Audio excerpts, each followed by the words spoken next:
നിങ്ങൾക്കെല്ലാവർക്കും സമാധാനം ഉണ്ടായിരിക്കട്ടെ.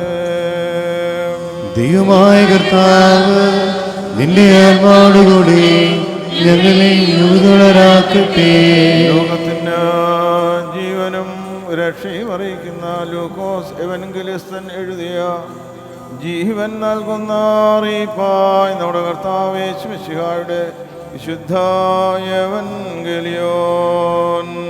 വന്നവനും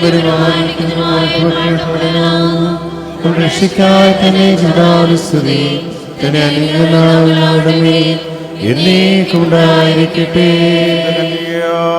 മറിയാമിൽ നിന്ന് ജഡമെടുത്ത ദൈവമായി ജീവന്റെ വചനമായി നമ്മുടെ കർത്താവ് ദൈവവും രക്ഷിതാവുമായിരിക്കുന്ന യേശു മിശിഹായുടെ നടപടിയുടെ നാളുകളിൽ ഇപ്രകാരം സംഭവിച്ചു. അപ്രകാരം വിശ്വസിച്ചുകൊണ്ടായിരുന്നു. ധനവാനായ ഒരു മനുഷ്യനുണ്ടായിരുന്നു. അവൻ ധൂമ്രവസ്ത്രവും പട്ടും ധരിച്ച് ദിനം പ്രതി ആഡംബരത്തോടെ സുഖിച്ചുകൊണ്ടിരുന്നു. ലാസർ എന്ന പേരുള്ള ഒരു ദരിദ്രൻ വ്രണം നിറഞ്ഞവനായി അവൻ്റെ പടിപ്പുരയിൽ കിടന്നു. ധനവാന്റെ മേശയിൽ നിന്ന് വീഴുന്നത് തിന്ന് വിശപ്പടക്കുവാൻ അവൻ ആഗ്രഹിച്ചു. നായ്ക്കളും വന്ന് അവൻ്റെ വ്രണം നക്കും. ആ ദരിദ്രൻ മരിച്ചപ്പോൾ ദൂതന്മാർ അവനെ അബ്രഹാമിൻ്റെ മടിയിലേക്ക് കൊണ്ടുപോയി. ധനവാനും മരിച്ചടക്കപ്പെട്ടു. പാതാളത്തിൽ യാതന അനുഭവിക്കുമ്പോൾ മേലോട്ട് നോക്കി ദൂരത്തു നിന്ന് അബ്രഹാമിനെയും അവൻ്റെ മടിയിൽ ലാസറിനെയും കണ്ടു. അബ്രഹാം, പിതാവേ, എന്നോട് കനിവുണ്ടാകണമേ.